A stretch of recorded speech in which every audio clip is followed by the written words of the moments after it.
चलिए अब हम शुरू करते हैं अपना नया टॉपिक, टिश्यूज।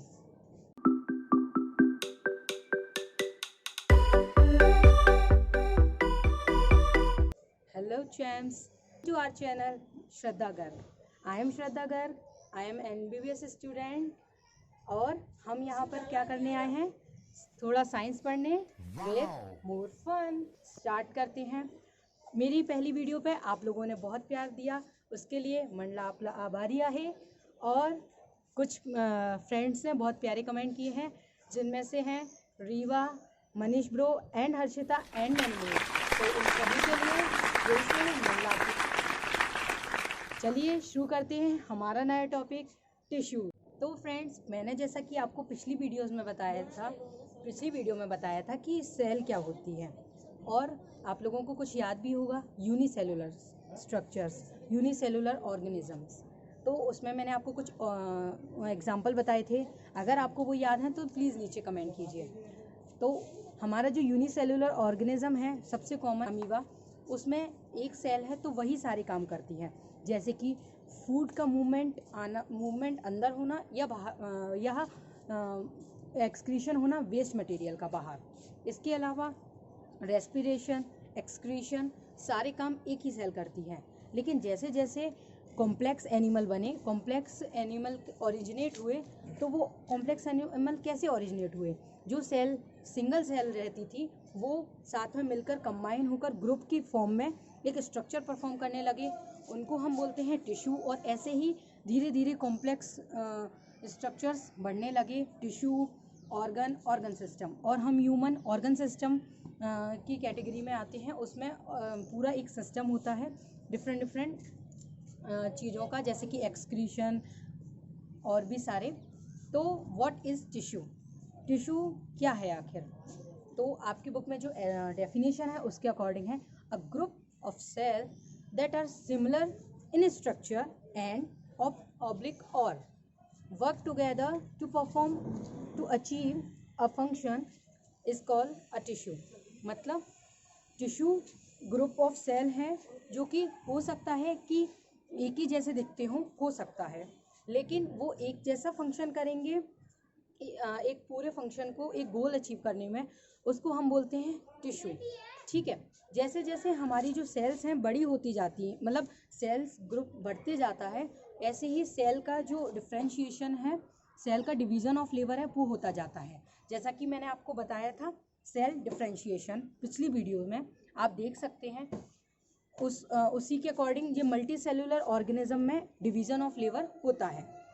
जैसे कि मसल सेल कुछ याद आया? मसल सेल क्या करती है? कॉन्ट्रैक्ट और रिलैक्स। नर्व क्या करती हैं? मैसेज को कंडक्ट करती हैं। तो ये हो गया हमारा एक पॉइंट।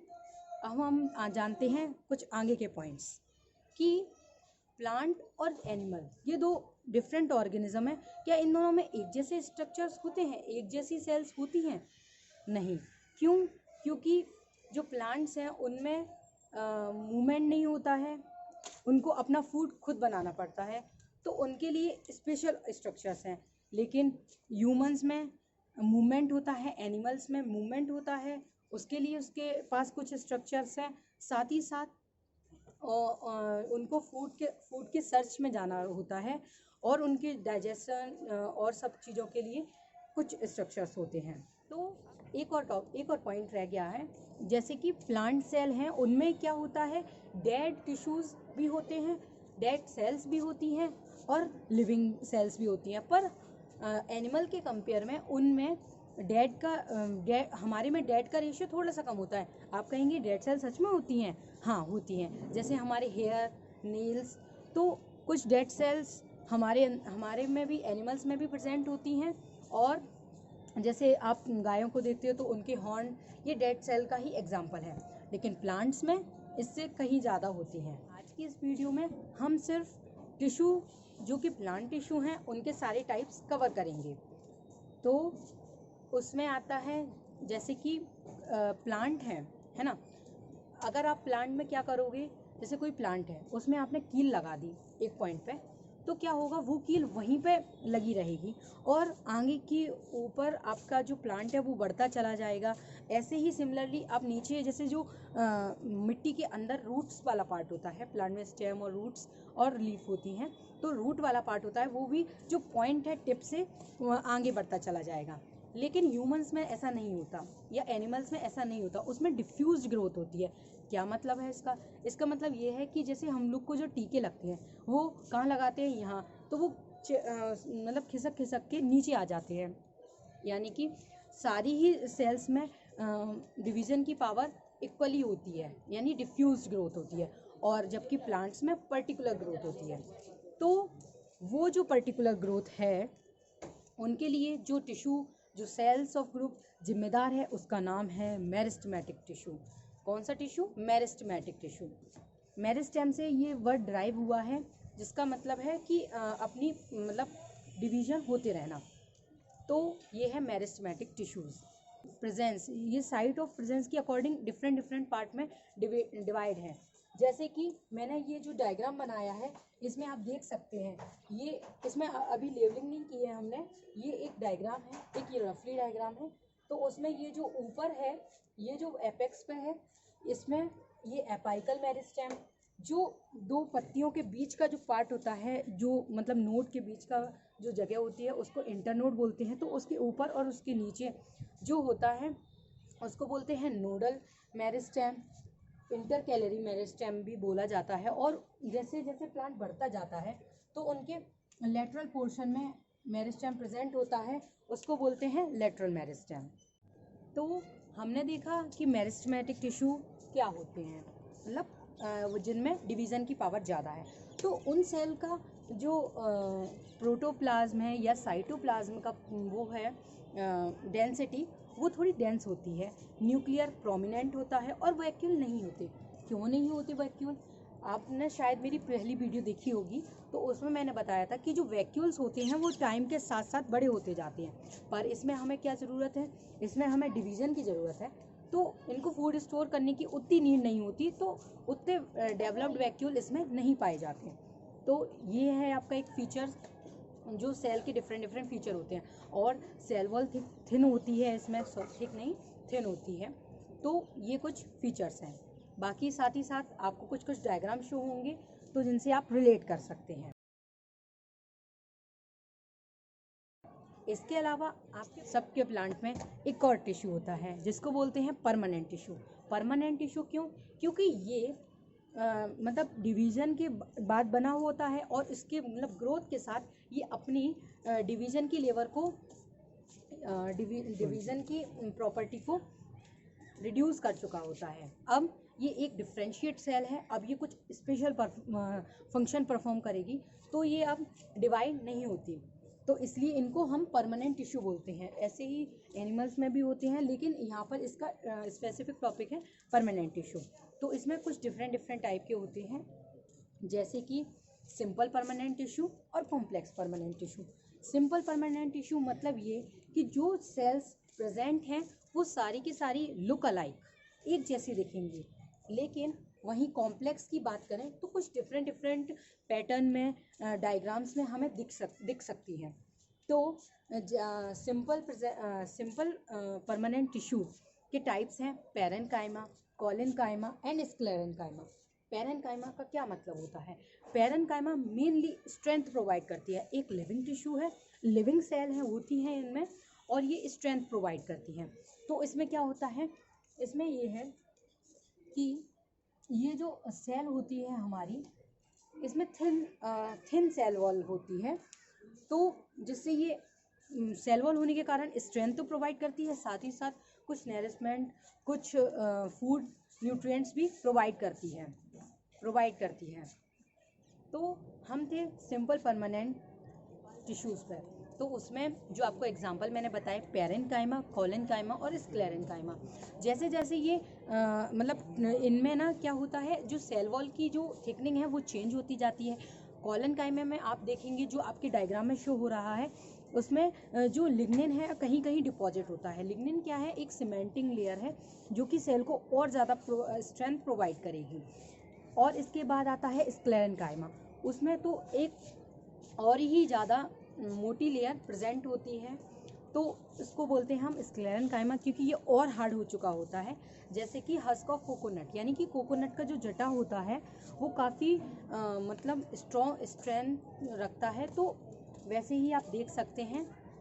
तो ऐसे ये डिफरेंट टाइप के सिंपल परमानेंट टिश्यू होते हैं। अब हम इसके बाद आते हैं, ये जो डायग्राम बना है ना, ये ऐसी थोड़ी ना बनाया है। चलो थोड़ा सा इसका देखते हैं गौर से कि क्या क्या डिफरेंट स्ट्रक्चर्स हैं। इसमें जो सबसे ऊपर की लेयर है, ये बेसिकली मैंने प्लांट के स्टेम का कट सेक्शन लेके ये जो स्ट्रक्चर आपको दिखाई देता है बुक्स में, वो बनाया है। आपकी बुक में दिया हुआ है, ये आप देख सकते हैं अपनी बुक में, कभी कभी देखते हैं ना अपन। तो ये जो है स्ट्रक्चर, इसमें जो सबसे ऊपर की लेयर है उसको बोलते हैं एपिडर्मिस। एपिडर्मिस प्लांट में, जैसा कि मैंने आपको पहले बताया, कुछ याद है, स्टेम, रूट और लीफ तीनों जगह प्रेजेंट होती है, लेकिन थोड़ा सा ना डिफरेंट मॉडिफिकेशन होता है। जैसे कि रूट में जो एपिडर्मिस है वो क्या काम करती है, बताओ क्या करती होगी, पानी को एब्जॉर्ब करती है, तो उसके लिए उसमें ट्राइकोम प्रेजेंट होते हैं। उसी के थोड़े से अपेंडेजेस, जैसे ये चीज़ आप अपनी आने वाली क्लासेस में पढ़ेंगे, तो वो वहाँ पर सरफेस एरिया बढ़ाने के लिए अपेंडेजेस प्रेजेंट होते हैं, जिनको हम ट्राइकोम बोलते हैं, तो वो प्रेजेंट होते हैं। और वहीं लीफ में कुछ अलग चीज़ प्रेजेंट होती है, बताओ वो क्या हो सकती है। लीफ है, बाहर है, तो क्या होगा, उसमें से पानी इवेपोरेट होगा, जिसको ट्रांसपायरेशन बोलते हैं। तो उसके लिए एक थिक वैक्सी लेयर प्रेजेंट होती है, क्यूटिन बोल सकते हैं। और जैसे जैसे ये ड्राई एटमॉस्फेयर बढ़ता जाता है, वैसे वैसे ये थिक लेयर प्रेजेंट होती है। और एक बात और, जो एक्वेटिक प्लांट हैं उसमें भी ये लेयर प्रेजेंट हो सकती है। क्यों, ज़्यादा पानी एब्जॉर्ब ना हो जाए, हमारे प्लांट गल ना जाए, इसलिए भी होती है। तो ये अलग अलग डिफरेंट मॉडिफिकेशन के साथ होती तो एपिडर्मिस ही है। तो देखें, एपिडर्मिस सिंपल जो लेयर हैं, एक जैसे स्ट्रक्चर्स होते हैं, प्यारी सिंपल एंड स्वीट। इसके बाद एक और लेयर आती है जिसको बोलते हैं हाइपोडर्मिस। ये बेसिकली क्या करती है, स्ट्रेंथ प्रोवाइड करती है। तो काफ़ी सारा इसका स्टफ होता है, काफ़ी सारे इसके, जैसे आप देख सकते हैं कि मैंने एपिडर्मिस को सिंगल लेयर और हाइपोडर्मिस को मल्टी लेयर बनाया है, क्योंकि ये थोड़ा सा स्ट्रेंथ प्रोवाइड करेगी ना, है ना। इसके अलावा जो इसके नीचे वाली लेयर होती है, अब बताओ, एपी हो गया, एपी यानी ऊपर वाली, इसके नीचे वाला हो गया, सबसे नीचे वाली को क्या बोलेंगे, एंडोडर्मिस। शार्प हो आप। तो एंडोडर्मिस जो है वो इस प्रकार प्रेजेंट होगी। इनके नीचे सिंगल लेयर हो सकती है, डबल लेयर भी हो सकती है, जिसे डिफरेंट प्लांट के अकॉर्डिंग हो सकती है। अब आप लोग अपने 11th के चैप्टर्स में देखेंगे डाइकॉट, मोनोकॉट, तो ये आपको वर्ड स्ट्रेंज लग रहे होंगे, तो उन्हीं में ये थोड़ा डिफरेंट इनकी लेयर्स प्रेजेंट हो सकती हैं। इसके अलावा एक और स्ट्रक्चर आता है पेरिसाइकिल। इसके बाद आता है हमारे सबसे इम्पॉर्टेंट वेस्कुलर या कंडक्टिव टिश्यू। तो वो क्या करते हैं, प्लांट में पानी ऊपर पहुंचाना, रस्सी से पानी, जैसे कुएं में से अपन ऊपर लेते हैं, ऐसे ही प्लांट में कुछ नीचे से पानी ऊपर जाता है।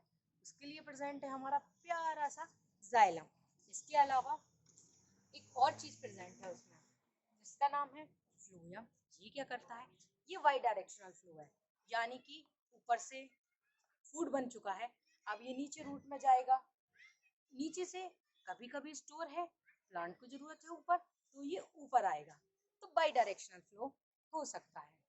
और सबसे बीच में होता है पिथ प्रेजेंट होता है बीच में, ठीक है। तो ये आपका स्ट्रक्चर है। ये जो ट्राइकोम है, ये ज्यादातर रूट में प्रेजेंट होती है, तो ये यहाँ पर मैंने सिर्फ समझाने के लिए बनाया, बाकी ये स्टेम का स्ट्रक्चर कुछ इसी प्रकार है। इसके बाद हमने कहा था कि लीफ में भी एपिडर्मिस प्रेजेंट होती है, तो पता है उसमें एक चीज और होती है, क्या, स्टोमेटा। क्या है ये एलियन वर्ड, स्टोमेटा? असल में एक पोर को बोलते हैं स्टोमेटा। क्यों होता है ये, क्यों होता है,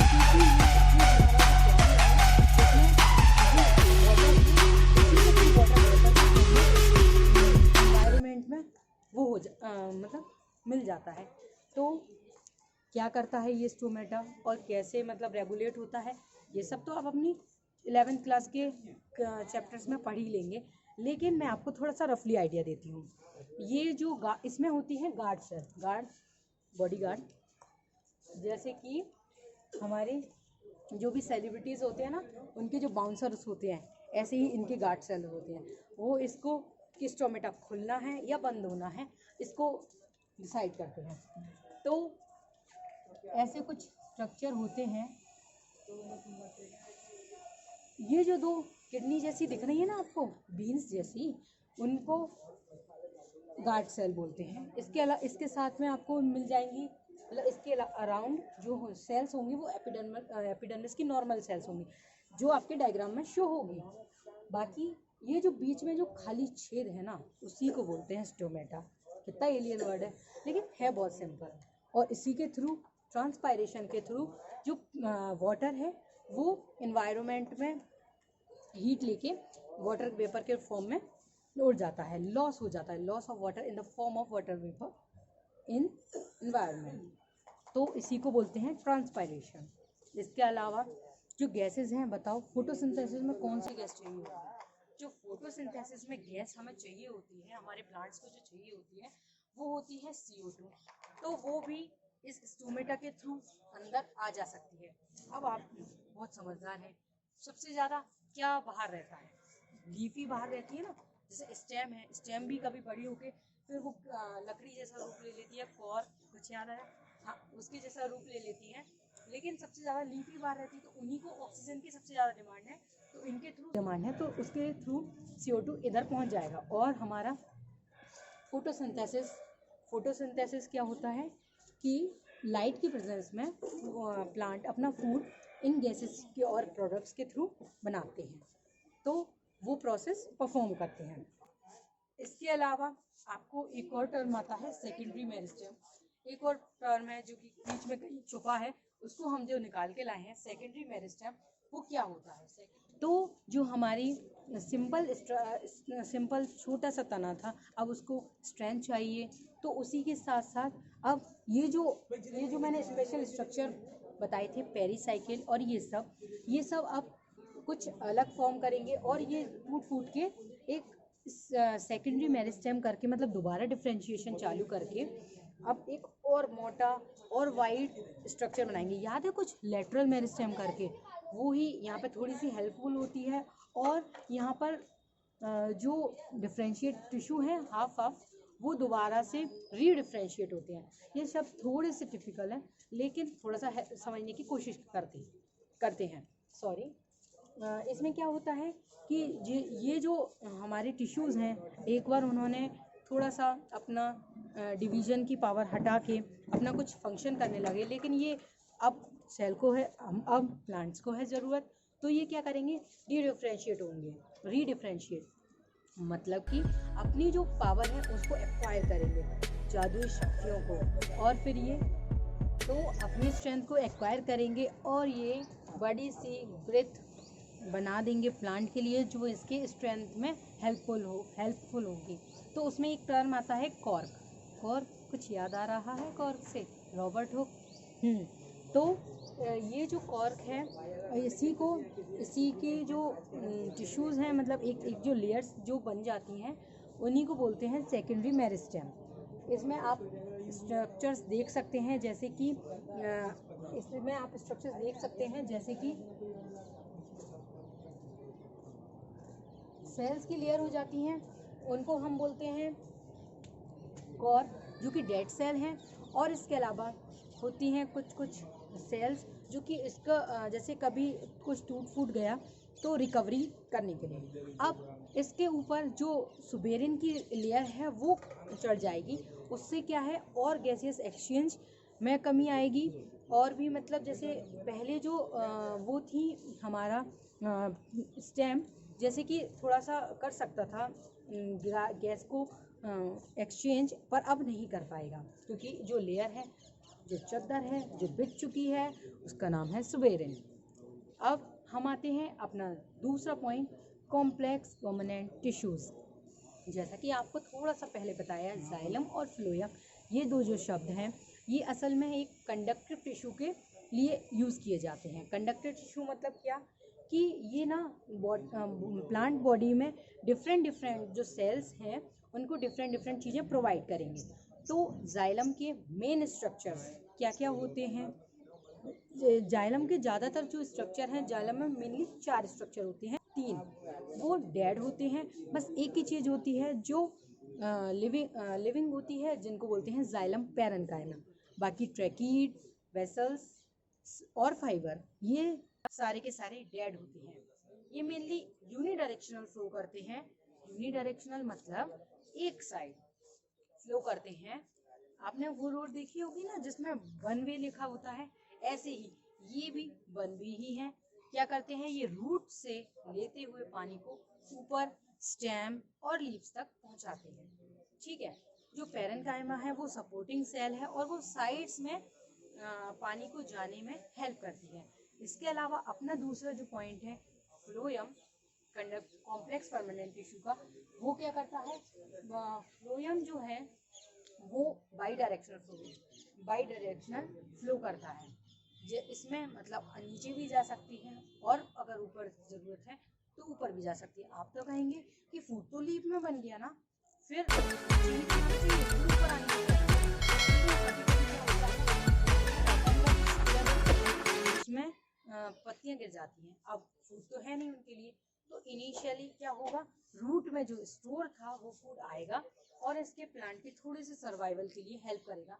इसके बाद छोटी छोटी प्लांट्स की छोटी छोटी लीव्स की कली निकलेगी और फिर ये अपनी बड़ी लीफ होके और फिर अपना काम फिर से स्टार्ट हो जाएगा।